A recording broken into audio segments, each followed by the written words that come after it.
चलो अभी बस सुनो। स्लोप फिर से और एक बार, स्लोप शॉर्ट में क्या रिप्रेजेंट करता है? ढलान को, स्टीपनेस को रिप्रेजेंट करता है। वो तुम्हें ये बताता है कि वाई एक्स के रिस्पेक्ट में कितना फास्ट चेंज हो रहा है। ग्राफिकली अगर हमने देखना है कि पोजीशन वर्सेस टाइम ग्राफ है तो इसका स्लोप हमें वेलोसिटी बताता है। वेलोसिटी वर्सेस टाइम ग्राफ है तो एक्सीलरेशन देता है। चार्ज वर्सेस टाइम है तो करंट देगा, करेक्ट। अगर such work done versus time है तो क्या देगा? पावर। Is that clear? देखो अब तक रनक ने मुझे ये डाउट पूछा था, उसी को लेकर अभी हम डिस्कस करेंगे कि हमने अब तक जितना ग्राफ बनाया सब स्ट्रेट लाइन है, हाँ या ना? लेकिन ग्राफ्स तो ऐसे भी हो सकते हैं, मानते हो या नहीं मानते? So this is why this is x. इस ग्राफ को ध्यान से देखो और ये बताओ कि तुम अगर इसके ढलान के बारे में कुछ कहना चाहो, अभी रुक, अगर तुम इसके ढलान के बारे में कुछ बोलना चाहो तो क्या बोलना चाहोगे? देखो तो, स्लोप के बारे में कुछ बोलना चाहोगे तो क्या बोलोगे? अगर तुम अपना कॉमन सेंस अप्लाई करते हो, इधर देखो सब लोग क्लास में, जिधर देखो तो तुम्हें दिखाई देगा यहाँ पर ग्राफ फ्लैट है और धीरे धीरे ग्राफ का जो ढलान है, जो स्टीपनेस है, वो क्या कर रहा है? इंक्रीज कर रहा है। जो पहला कमेंट तुम्हें करना चाहिए वो ये करना चाहिए कि सर इस केस में ढलान, स्लोप, स्टीपनेस कांस्टेंट नहीं है। गलत बोला मैंने? स्टीपनेस या स्लोप कांस्टेंट नहीं है। यहाँ पर देखो सर, ये ग्राफ फ्लैट है, यहाँ पर फ्लैट है या नहीं है? रिलेटिवली फ्लैट है और धीरे धीरे ग्राफ का जो चढ़ाई है वो क्या हो रहा है? इंक्रीज हो रहा है। तो graph is getting steeper and steeper. बात समझ में आया? तो अगर if the graph is getting steeper and steeper, मतलब ग्राफ का ढलान इंक्रीज कर रहा है, इसका मतलब है कि हर एक पॉइंट का स्लोप अलग अलग होगा। अगर स्ट्रेट लाइन होता तो हर जगह का स्लोप क्या निकल के आता है? सेम ही निकल के आता है। याद है ना, थीटा यहाँ बनाया था, थीटा फिर यहाँ बनाया, थीटा यहाँ बनाया, कहीं पर भी बनाओ थीटा का वैल्यू क्या निकलेगा? सेम। लेकिन अभी दिक्कत क्या है? दिक्कत ये है कि ये ग्राफ स्ट्रेट लाइन नहीं है और ये कर्व है, और कर्व होने के कारण हर एक जगह का जो स्टीपनेस है, जो स्लोप है, वो क्या अलग अलग है। तो ऐसे केसेस में अगर मुझे स्लोप डिफाइन भी करना है, वो पूरे ग्राफ के लिए हो ही नहीं सकता। Slope will be defined at particular points of the graph, मतलब अलग अलग पॉइंट का स्लोप अलग अलग हो। बात समझ में आया? Is that clear? अभी देखो, सोचो तुम्हें किसी ने पूछा कि बताओ पॉइंट ए का स्लोप क्या है ना? और स्लोप का डेफिनेशन हमने क्या सीखा है? It is angle made by the line with the positive side of the x axis. अभी तो लाइन है ही नहीं, कर्व ही है पूरा। लास्ट बेंच सुनने हो ना? अभी लाइन है ही नहीं, क्या है? कर्व। लेकिन हम एक बार ये सोच के देखते हैं, हम कौन से पॉइंट में स्लोप डिफाइन करना चाहते हैं? पॉइंट ए पे। तो अगर हमसे पॉइंट ए पे फोकस करें, पॉइंट ए वाले टुकड़े पे फोकस करें ग्राफ का, पॉइंट ए वाला टुकड़ा, समझ में आ रहा है? It's a very very very very tiny part of the graph. वो तो कर्व नहीं है ना, वो तो स्ट्रेट लाइन ही होगा। ये बात समझ में आ रहा है मैं क्या बोल रहा हूँ? इस कर्व के टाइनी पार्ट पे, एक बहुत ही टाइनी पार्ट पे अगर मैं फोकस करूँ तो इसको मैं क्या मानूंगा? एक स्ट्रेट लाइन ही मानूंगा। क्या तुम्हें ये बात समझ में आ रहा है? तो इन दिस केस हम जो कहते हैं स्लोप ऑफ द लाइन और tan of the angle of the line made with the positive side of the x axis, वो लाइन हम कौन सा लाइन लेंगे? पॉइंट ए पे जो छोटा सा एक स्ट्रेट लाइन है। इस कर्व को बनाने वाले ऐसे बहुत सारे छोटे छोटे स्ट्रेट लाइन्स हैं, बहुत सारे छोटे छोटे स्ट्रेट लाइन्स को हम ज्वाइन कर देंगे तो क्या मिलेगा? कर्व मिल जाएगा। गलत बोला मैंने? तो पॉइंट ए पे जो ग्राफ का एक सीधा सा टुकड़ा है, वो हमारे एक्स एक्सिस के साथ कितना एंगल बनाता है? सुनाई दिया? वो हमारे एक्स एक्सिस के साथ, positive side of the x axis के साथ कितना एंगल बनाता है, उसी एंगल से हम क्या निकालेंगे? स्लोप। बात समझ में आया पीपल? सब लोग ध्यान से सुनो। तो इस लाइन को ध्यान से सुना पीपल, यहाँ पर इस लाइन को अगर मैं एक्सटेंड कर देता हूँ ऐसे करके, दिख रहा है सबको? अगर ऐसे एक्सटेंड कर दिया, ठीक है, ऐसे एक्सटेंड कर दिया, हाँ या ना? ये वही तो लाइन है जो पॉइंट ए पे बनाया था, उसको बस एक्सटेंड कर दिया। इस लाइन ने, जनता ध्यान से सुनना, इस लाइन ने पॉइंट ए पे स्लोप जो बनाया होगा, क्या वो थीटा का 10 होगा? 10 of this theta people, yes और नो पीपल, है ना. So in this case y versus x अगर लिखना चाहे हम, slope in this case is equal to what, tan theta. In fact slope at point a, हाँ है ना. नहीं चाहिए ना मुझे, बस x एक्सिस के साथ एंगल निकालना है. मैं बता रहा हूँ, एक मिनट, मैं एक चीज़ कंप्लीट कर लेता हूँ. सबको आया इस समझ में? अगर तुमने पूछा सर नहीं मुझे बी पॉइंट का स्लोप चाहिए, किसका चाहिए, बी पॉइंट का, तो अगर ये बी पॉइंट है तो यहाँ पर एक छोटा सा स्ट्रेट लाइन होगा, नहीं होगा, टाइनी सा ग्राफ का पार्ट एक स्ट्रेट लाइन होगा, उसको हम क्या करते हैं, let us extend that line, उस लाइन को एक्सटेंड कर देते हैं, ऐसा कुछ एक्सटेंड करते हैं. सुन रहे हो सब लोग? यहाँ पर कितना एंगल बना, बीटा. तो slope at b, so slope at b in this case is what, tan beta. क्या तुम्हें समझ में आ रहा है मैं क्या बोल रहा हूँ? क्या तुम्हें समझ में आ रहा है मैं क्या बोल रहा हूँ? कोई दिक्कत? ठीक है. अभी अगर मैं स्लोप tan थीटा लिख तो दिया, tan बीटा लिख तो दिया है, क्या मैं इसको किसी दूसरे तरीके से एक्सप्रेस कर सकता हूँ? इसको लेके थोड़ा सा डिस्कस करते हैं. यहाँ तक सबको समझ में आया? कोई दिक्कत? अच्छा, let us take this graph again. इस ग्राफ को फिर से लेता हूँ और तुम्हें एक चीज़ दिखाऊंगा. रुको, सुन हो ना सब लोग? देखो,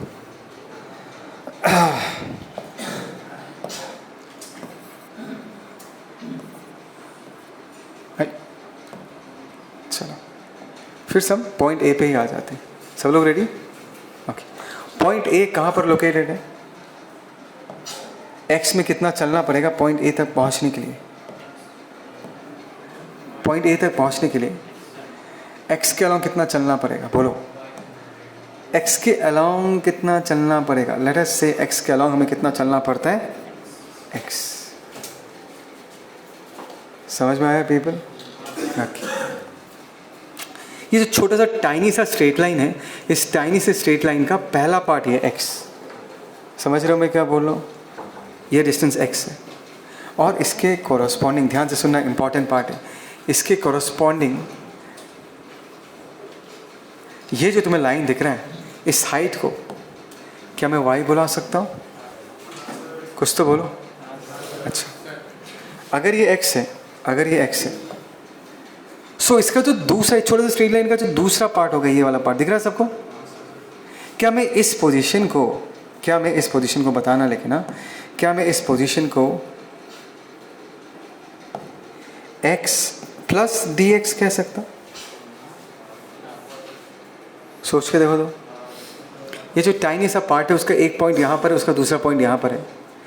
इस वाले पार्ट तक पहुँचने के लिए x के अलाउंग तुम्हें x चलना पड़ेगा और इस वाले पार्ट पे पहुँचने के लिए x से हल्का सा आगे जाना पड़ेगा.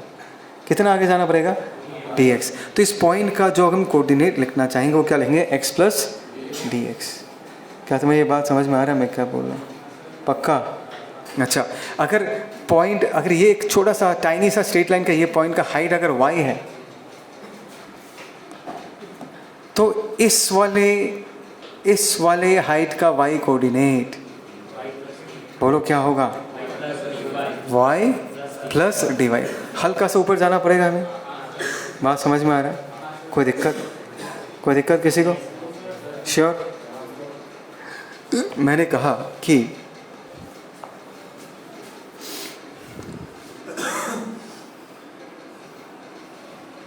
ये मैंने मैग्नीफाई किया, एक्चुअली बहुत ही छोटा है, बट हमने इसको क्या किया है? मैग्नीफाई करके देख रहे हैं. Is that clear people? अगर हम इसको मैग्नीफाई करके देख रहे हैं, जनता ध्यान से देखना, तो ये जो छोटा सा टाइनी सा स्ट्रेट लाइन है, इस पर्टिकुलर पॉइंट का x कोऑर्डिनेट हमने कितना बोल के रखा है? x. और ये जो छोटा सा टाइनी सा स्ट्रेट लाइन है, उसका जो दूसरा पॉइंट है, ये वाला पॉइंट, उसका x कोऑर्डिनेट कितना होगा? इस x से हल्का से आगे जाना पड़ेगा. कितना जाना पड़ेगा आगे? बहुत ही टाइनी सा डिस्टेंस. अभी रुक, बहुत क्या कर रहा है तू? बहुत ही टाइनी सा डिस्टेंस आगे जाना पड़ेगा, नहीं जाना पड़ेगा पीपल? कितना डिस्टेंस आगे जाना पड़ेगा? dx. एग्री करते हो? तो क्या मैं इस लेंथ को dx बुला सकता हूँ और इस जगह के कोऑर्डिनेट को x प्लस dx बुला सकता हूँ? ठीक उसी तरीके से इस पॉइंट का जो y कोऑर्डिनेट है, इसको हमने अगर y बुला लिया तो ये वाले पॉइंट का जो y कोऑर्डिनेट होगा इस y से हल्का से ऊपर है, तो इस जगह का y कोऑर्डिनेट का वैल्यू क्या होगा, y प्लस dy। तो ये जो डिस्टेंस है, ये वाला डिस्टेंस, क्या मैं इसको dy बुला सकता हूँ? कुछ तो बोलो। अच्छा, now stay with me people, ध्यान से सुनना पीपल, लिसन वेरी केयरफुली। अभी मैं इसी जगह को थोड़ा सा बड़ा करके ड्रॉ कर रहा हूँ, मैग्नीफाई करके ड्रॉ कर रहा हूँ इस जगह को, इस वाले जगह को, समझ में आया? थोड़ा सा मैग्नीफाई करके ड्रॉ कर रहा हूँ इस जगह को। सो ध्यान से देखना, यहाँ पर एक पॉइंट ए पे, दिस इज़ पॉइंट ए, इसको मैंने मैग्नीफाई करके बनाया है, ये हमारा पॉइंट ए है, थोड़ा सा मैग्नीफाई करके बनाया है। सो इस वाले लेंथ को क्या मैं dx बुला सकता हूँ, और इस वाले लेंथ को क्या मैं dy बुला सकता हूँ? ये वाला लेंथ dx होगा और ये वाला जो लेंथ होगा वो कितना होगा people? dy। Stay with me people. So ये अगर हमारा dx है तो ये क्या होगा? dy। यही लाइन आगे जाके हमारे x एक्सिस के साथ कितना एंगल बना रहा है? बोलो कितना एंगल बना रहा है? आगे जाके थीटा बना रहा है। समझ रहे हो सब लोग? सो हमें पता है कि पॉइंट ए का स्लोप अगर हमें बताना है, स्लोप एट ए, वो tan थीटा होगा नहीं होगा? अच्छा, क्या मैं इस tan थीटा का वैल्यू इस टाइनी से राइट एंगल ट्राइंगल से निकाल सकते हैं? क्योंकि अगर ये थीटा है तो क्या मैं इसको थीटा बोल सकता हूँ? और theta in this case, tan theta in this case will be perpendicular by base, तो क्या निकल के आएगा? dy by dx। विवेक तो जिंदा है ना? तो पॉइंट ए का जो स्लोप का वैल्यू निकल के आ रहा है वो क्या निकल के आ रहा है? dy by dx, right? Del y by del x का छोटा भाई। तो जब तक वो स्ट्रेट लाइन था, याद है तुम्हें? tan थीटा का वैल्यू क्या निकल के आया था? Del y by del x, because वो पूरा ग्राफ का स्लोप क्या था? सेम था। बट यहाँ पर हम जब स्लोप डिफाइन करना चाहते हैं, वो पूरे ग्राफ के लिए हम कभी डिफाइन कर ही नहीं पाएंगे क्योंकि स्टीपनेस अलग अलग है। तो एक टाइनी से पार्ट के स्लोप को अगर हम रिप्रेजेंट करना चाहेंगे तो हम डेल y लिख सकते हैं क्या? उसका छोटा y लिखना पड़ेगा dy।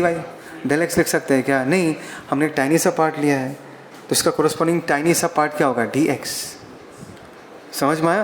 तो स्ट्रेट लाइन का स्लोप अगर del y by del x है, अगर कर्व अगर होता है, हर एक जगह का स्लोप क्या होगा? अलग अलग। और उसके स्लोप को रिप्रेजेंट करने के लिए हमें क्या यूज़ करना पड़ेगा? dy by dx। और dy बाई dx का मतलब क्या है?